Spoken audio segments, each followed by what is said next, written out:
ആശ്വാസവും പ്രോത്സാഹനവും ആത്മീയ ഉൾക്കാഴ്ചയും നൽകുന്ന ഒരു സന്ദേശം. ഇരമ്യ പ്രവാചകൻ്റെ പുസ്തകത്തിൽ നിന്നുള്ള ശക്തമായൊരു വാഗ്ദത്തം നിങ്ങളുമായി പങ്കുവയ്ക്കുവാൻ ഞാൻ ആഗ്രഹിക്കുന്നു. ദാഹിച്ചിരിക്കുന്നവനെ ഞാൻ തണുപ്പിക്കും, വിശന്ന് ക്ഷീണിച്ചിരിക്കുന്ന ഏവനും ഞാൻ തൃപ്തി വരുത്തും. എത്ര അത്ഭുതകരമായ വാഗ്ദത്തമാണിത്! ദൈവം നമ്മുടെ ശക്തിയുടെ ഉറവിടമാണെന്നും ബലഹീനതയുടെ സമയങ്ങളിൽ നമ്മുടെ അഭയസ്ഥാനമാണെന്നും ദുഃഖത്തിൻ്റെ സമയങ്ങളിൽ നമ്മുടെ ആശ്വാസമാണെന്നും ഇത് ഓർമ്മപ്പെടുത്തുന്നു.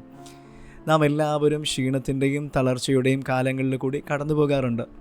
എന്നാൽ ദൈവത്തിൻ്റെ വാഗ്ദത്തം അവൻ നമ്മുടെ ക്ഷീണിച്ച അനുഭവങ്ങളെ തൃപ്തിപ്പെടുത്തുകയും നമ്മുടെ ക്ഷീണിച്ച ആത്മാക്കളെ നിറയ്ക്കുകയും ചെയ്യുന്നതാണ്.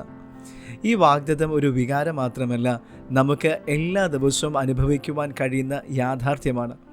ക്ഷീണിതരായ നാം ദൈവത്തിൻ്റെ അടുക്കലേക്ക് വരുമ്പോൾ അവൻ നമ്മെ തൃപ്തിപ്പെടുത്തുമെന്നും നമ്മെ നിറയ്ക്കുമെന്നും നമുക്ക് പുതിയ ശക്തി നൽകുമെന്നും മനസ്സിലാക്കുക. ദൈവത്തിൻ്റെ അടുക്കിലേക്ക് വരുന്നതിലൂടെ, അവനെ അന്വേഷിക്കുന്നതിലൂടെയും അവൻ്റെ നന്മയും നമ്മൾ ആശ്രയിക്കുന്നതിലൂടെയും നാം അത് അനുഭവിക്കുവാൻ ഇടയാകും. അവിടുത്തെ വചനം വായിക്കുന്നതിലൂടെയും പ്രാർത്ഥിക്കുന്നതിലൂടെയും ആരാധിക്കുന്നതിലൂടെയും നാം അത് ആസ്വദിക്കുന്നു. നാം ദൈവത്തെ അന്വേഷിക്കുമ്പോൾ അവൻ്റെ സാന്നിധ്യം, സമാധാനം, ശക്തി ഇതൊക്കെയും നമ്മിൽ അനുഭവമാകുന്നു. നമ്മുടെ ബലഹീനത മാറി നമ്മിൽ ശക്തി മടങ്ങി വരുന്നു. ദൈവത്തെ അന്വേഷിക്കുക, ദൈവത്തിൽ വിശ്വസിക്കുക.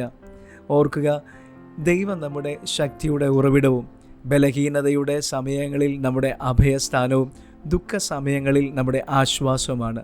തളർന്നും ശൂന്യവുമായി പോയ നമ്മുടെ അവസ്ഥകളെ നിറയ്ക്കുമെന്നും തിരിച്ചറിയുക. നമുക്ക് ഇന്ന് ഈ വാഗ്ദത്തം മുറുകെ പിടിക്കാം. ഒപ്പം നമ്മുടെ ജീവിതത്തിൽ ദൈവത്തിൻ്റെ സാന്നിധ്യത്തിൻ്റെയും സമാധാനത്തിൻ്റെയും ശക്തിയുടെയും യാഥാർത്ഥ്യം അനുഭവിക്കാം. God bless you.